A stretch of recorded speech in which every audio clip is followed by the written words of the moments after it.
Hey everyone, for those of you that don't know, my name is Brian Whiting, and it's been on my heart for a long time to start sharing with everyone that I can what God's been sharing with me. And I'm hoping that this blesses you. I hope it encourages you. I hope that it deepens your relationship with God, and I hope it deepens your relationship with people. So one thing He's showed me recently was the idea or the need to be right. Now, all of us have the need to be right. Some of us, it's stronger than others. For some of us, our behavioral style isn't that we need to be right, it's that we are right. But what he really showed me is how destructive that is. And one day I was driving, came up with this thought, and I went to the church and made a video of what he kind of showed me, and it was just kind of impromptu. It wasn't something I was really planning, and I just was kind of practicing. So I was kind of seeing how things worked, and so I didn't have an intro and I didn't have an exit or anything. But when I look back on the video, instead of trying to redo it, I really just wanted to leave it as is. And so this is kind of my intro to it. And as a perfectionist, I really want it to be perfect, but at the same time, I think it's just right. And so if you give me a little bit and pay attention and listen to the rest of this, I think it will bless you. And one thing I was thinking about today was being right. Here we're coming up to the election season, and there's going to be some battling on who's right and who's wrong. And that's the issue with being right. If you are right, by default, somebody has to be wrong. If you're going to argue your point to be right, that means the other person is wrong. Well, that really isn't necessarily true, because you might be right on your perspective, on what you think is possible, what you have experienced, where your life is, what all the different information that you've accumulated over the last however old you are, and what you've put into practice, what you've seen work, what you've seen not work, and then your view and opinion of the situation, you're right. Well, if you take the other person's view and opinion and you say with all their life experiences, how the way they see it and what they've gone through and their successes and failures, they think they're right. So who's right? Well, nobody's right. The only person right is God. Or they are right, and you're right. So you can't say you're wrong because your perspectives and your life issues and everything that you've gone through point you to this conclusion, or my life issues and my experience points me to this conclusion. So now you're battling. You're saying, no, I'm right and you're wrong. Well, that's not true. The way he sees it, he's right and you're wrong. So what happens? Well, I shoot him and that solves the problem, right? I mean, that's basically what we've come to, and that's almost like politically, that's where we're going. Like, hello, people, pay attention. Like, the Democrats say the Republicans are wrong, and the Republicans say the Democrats are wrong, and then it's like they just bicker and bicker and bicker, and they don't really solve anything, they don't do anything, and then eventually they're just going to shoot each other. And that's actually kind of where it has come to, is that people believe that we need a revolution, or we need to, go kick their butt, but that is exactly the problem. Are we animals? Barbarians do that. Are we a civilized society? Have we used our brains enough? Can we actually communicate to one another to solve problems? Well, we're starting to wonder if that's even possible, but this is what we have to do. It's not about being right or wrong. It's about understanding the other person's point of view. Now go with me on this. If I am trying to argue that I am right, by default I'm pointing you and I'm saying that you're wrong, you're not really going to listen to what I have to say. You're not really going to try to even accept it. It's just going to be a battle. I'm right, you're wrong. right? Well, that's really good, except when it's your best friend whom you love and you care about and they've been together, and all of a sudden you're battling about who's right or wrong, and you finally win. Well, what do you win? You just lost a friend, your best friend, somebody that you can count on to be there at any moment in time. But because you wanted to be right, you destroyed the relationship in the process. Did you win? Did you get a cookie because you're right? I mean, that's what we think. We're going to be right about something, and then what? We're going to get a cookie? Oh, I was right about this situation. I was right because they said this, and it was hurtful, and I got offended, and so I told them to stick it, and now we're not friends. But you're right. You were right in that situation. Good for you. You know, if you're in a marriage and you battle it out, which is pretty much constant, right? You know, if you get married, you know how it is. And you win the argument, and you win the fight, and you're right. And then you get a divorce. Who won? Who won that? Did you get a cookie? No. See, the issue is, if we look at it not being right or wrong, and trying to really look and try to understand the other person's point of view. If we can go and we can understand the other person's point of view, then we can take that and we can say, well, I understand, this is what you're saying, this is what I'm hearing, is that accurate? And they'll say yes. And instead of being defensive, they'll be like, oh, this guy is listening to me and trying to understand what I'm trying to say. And then after you understand what they're trying to say, then you can explain your point of view, and hopefully they listen to understand your point of view, not to argue, not to be who's right, but to understand.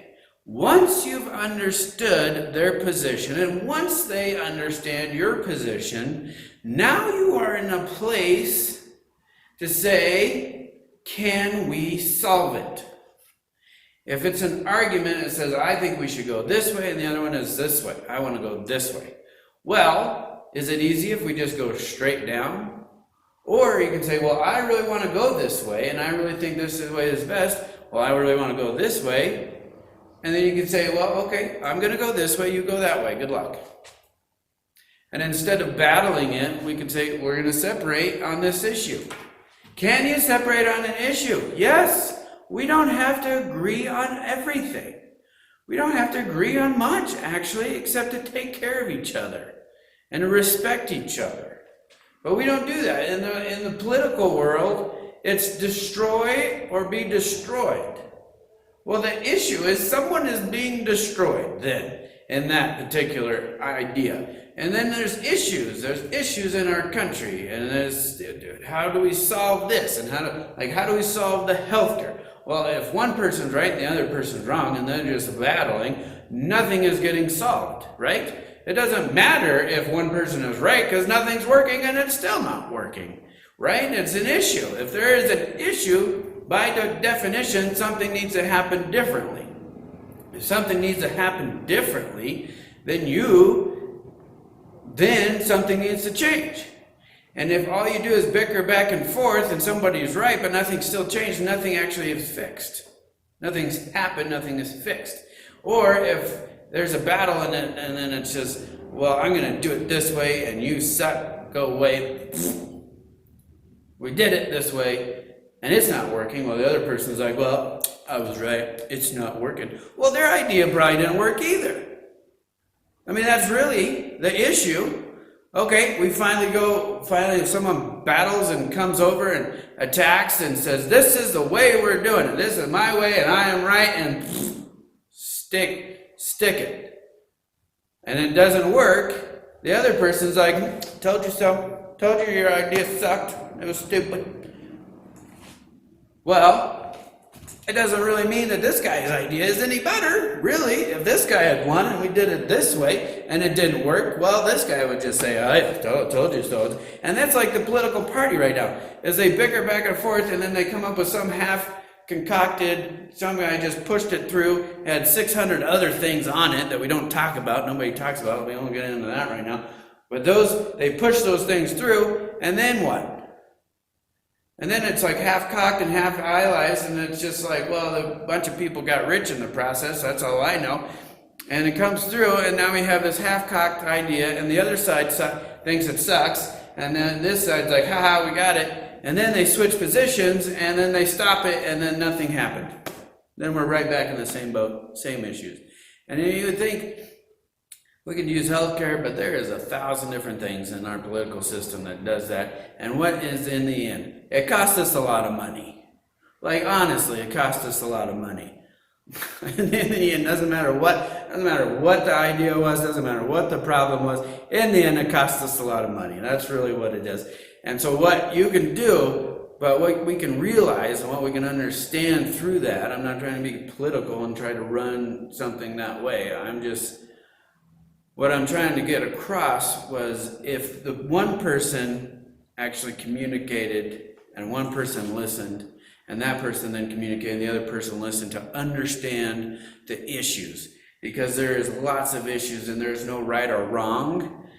And you say, okay, well, this is the way I see it, and this is my perspective, and then you say, this is my perspective. If you actually meld the two perspectives together, you actually probably see a lot better. If I'm looking at this side of the tree, and you're looking at this side of the tree,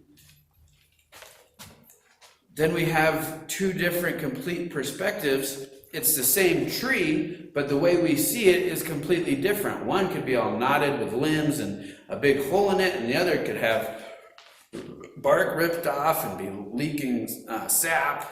And we'd be like, oh my gosh, this is terrible. Or the other side looks fine, it's beautiful. It's like, oh, good, tree's healthy. Well, if we combine our perspectives, you can say, no, on this side, there's a bunch of holes in the tree, and woodpecker's been pecking at it. And there's like, oh, well, this side tree looks good. Well, why is this side so much worse? Well, is it the nature? Is it surroundings? Then we can communicate and say, hey, let's fix it. And we see more of it instead of saying, oh, well, it needs this, and this is how it's going to be. On the other side, it's completely different. And it really comes down to perspective. And you cannot say that somebody else's perspective is wrong. You can't, because that's their perspective. And until you understand their perspective, until you live their perspective, until you can see it 100% from their life, you can't say that they're wrong, because in their minds they're right. And that's really the issue. We believe we are right because we are in ourselves and we have lived that.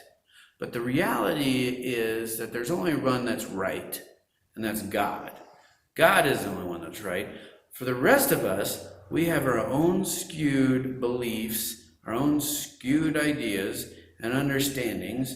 And, it depends on how many documentaries you watch, what you believe. What kind of documentaries you watch. Well, then you believe whatever. But have you really studied it all the way through? Anyway, the point is, nobody is right or wrong, because in the reality, that is from the fall. The idea that we need to be right and wrong is from the fall. The tree of good and evil, when we took that bite, what we got from taking that bite of that apple was the ability to decide what is good and evil. And when we decide what is good and evil, it is just as much as saying, I'm deciding what is right and what is wrong. So anything that's of that fruit is destructive. Anything that has come from the tree of good and evil is destructive, because it's us deciding what is right and wrong. It is us deciding who is right and who is wrong, and whether our perspective is right or wrong. But his perspective is the only right perspective.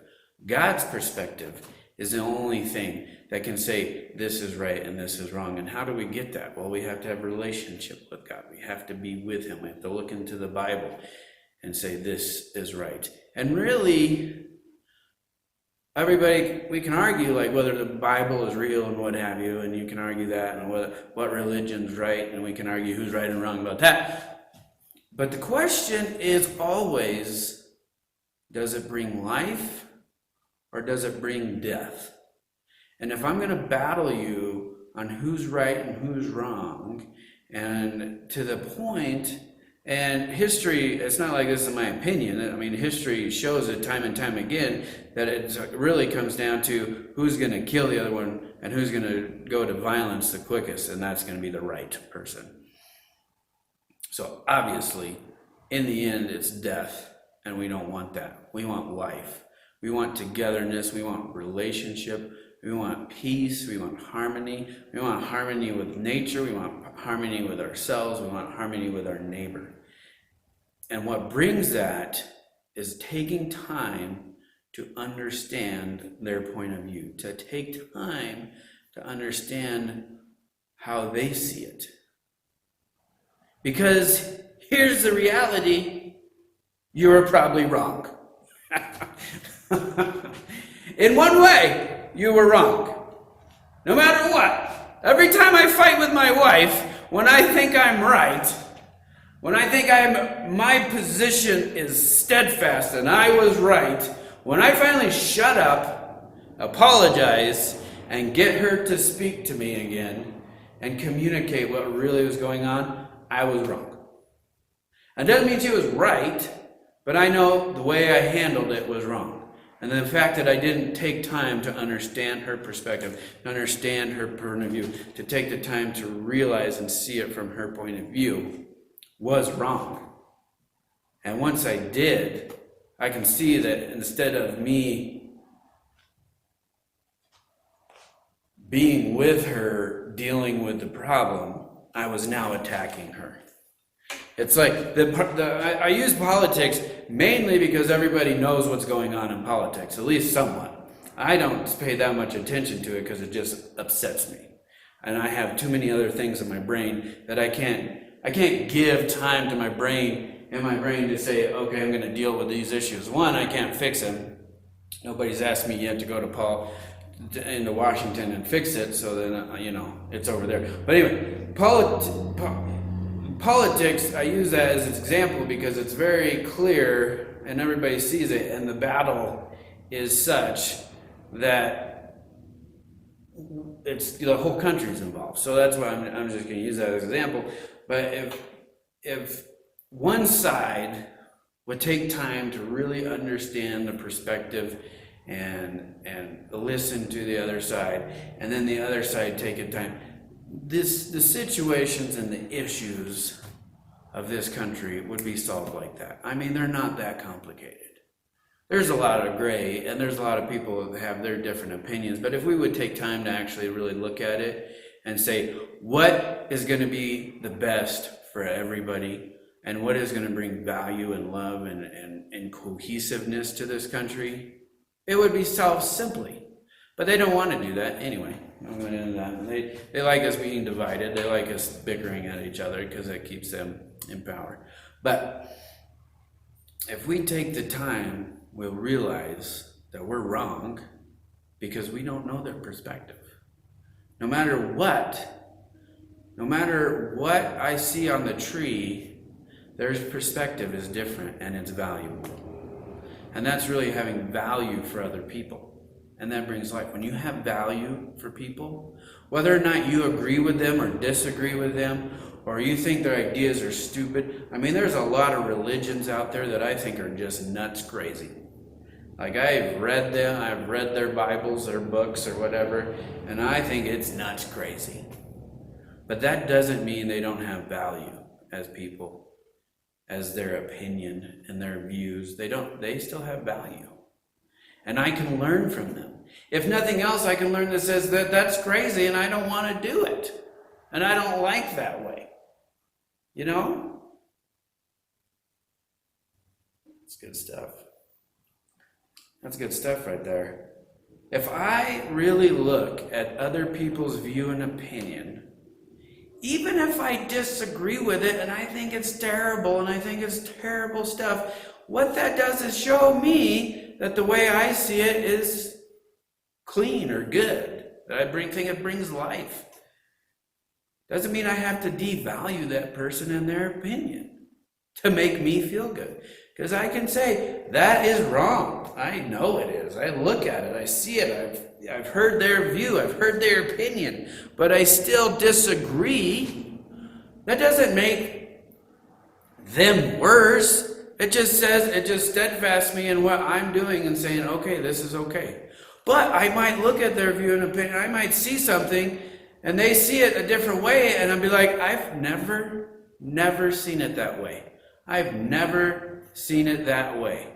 And it opens up a whole new possibility in my life.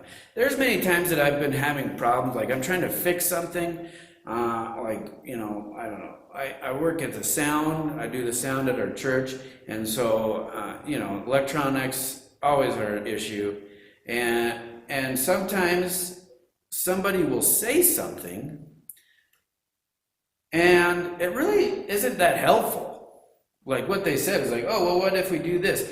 But from my perspective, they clicked something in, and I took all these other experiences, and I said, no, what we can do is this, and it will fix it.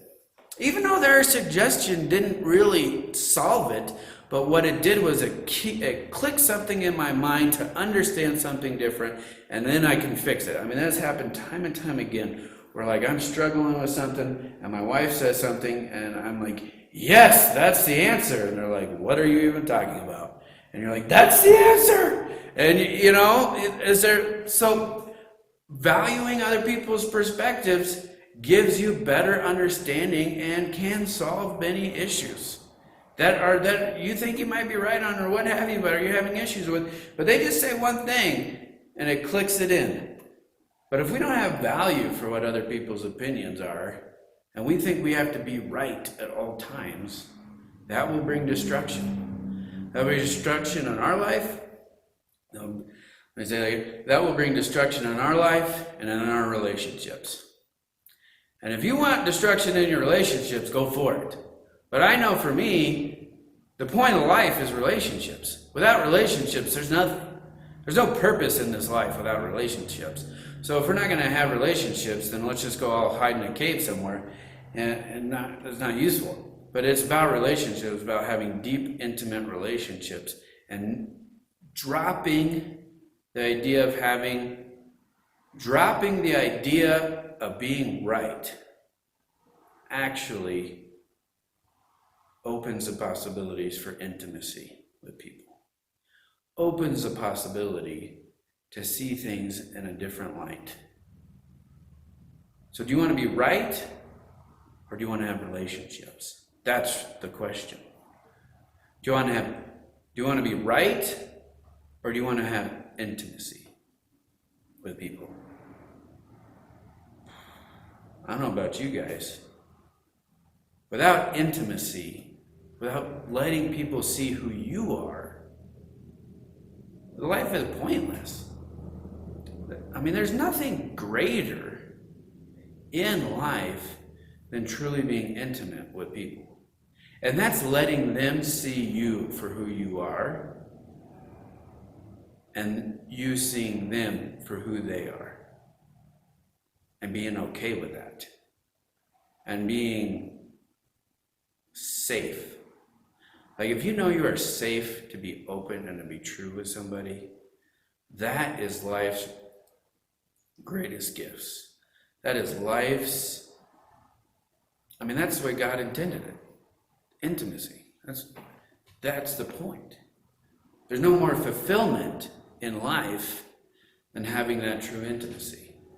You'll never be fulfilled in anything unless you can have that true intimacy. If you are fake with people and you're fake with everybody, you will never have intimacy and you'll never have fulfillment. Does that make sense? You'll never have fulfillment without intimacy. And in my opinion, unless you have intimacy with God, this world is completely meaningless. If you're not, and that's the meaning of life, to have relationship with God. I don't know about you guys, but that's worth some money right there. Anyway, just kidding. Test it out. Let's see. I'm just going to close with this.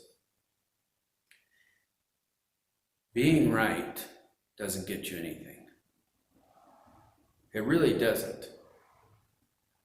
You're not getting a cookie because you're right. But understanding others' perspectives and them understanding you is actually winning. Whether you disagree with them or not, whether you guys come together to achieve something or not, you win because you've now gone into the level of intimacy, into relationship, into community. And if we can get the politicians of the world to get their head out of their ass and actually listen to what we want, and listen to what the other side is, and you listen to the other side, we could actually maybe do something. We could actually maybe bring life to this world instead of death and destruction. Because there's a lot of death and destruction in this world, and it really comes down to people trying to be right and people trying to be wrong. Thank you. Well, I really appreciate you listening. I hope you got something out of it.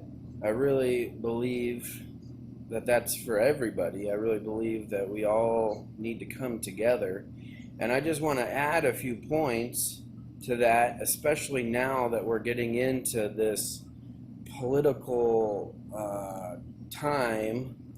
In the next few months here, things are going to get pretty heated. And I just want to remind everybody that we are the United States of America. We're not the divided States of America. You know, we're one nation under God, indivisible. That's what we are.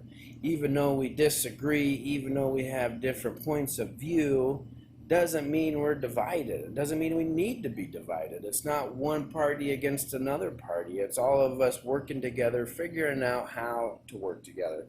It's like any marriage. You get two people together, there's going to be conflict. There's going to be disagreements.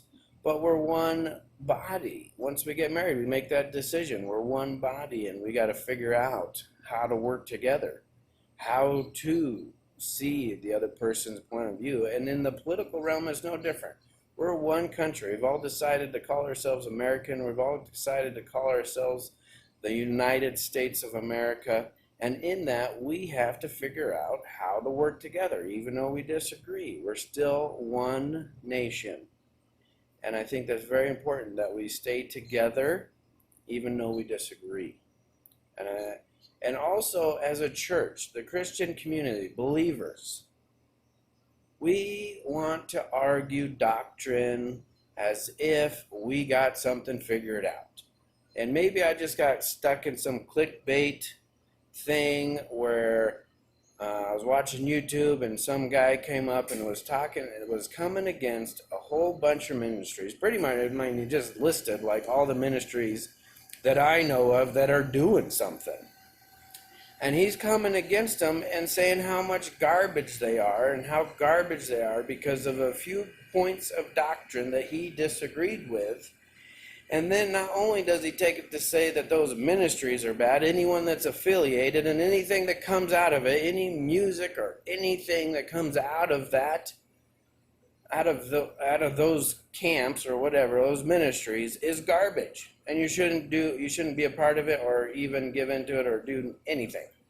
And like, how divisive is that? How, like, a ministry is doing something, but because you disagree and you think you're right about some little itty part of their doctrine, gives you the right to say that they're garbage and tell people they shouldn't go anywhere near it. It's like, wait a second. Like, your doctrine is all right? Like, your doctrine's perfect? You got it all figured out? You're right? Wait a second. Are you right, or is God right? You know what? Is it working? Is it working for the people? Then who cares? Does it bring life? You know? And so I just want to end it with this. We can't be divisive as a church. We can't be divisive as a nation, because together we are stronger. Just because we disagree, just because we have different points of view, doesn't make us divided. It just makes us human. Just like in a relationship, any relationship, marriage relationship, you got to deal with each other. And you can't shoot the other person because that's not right, okay?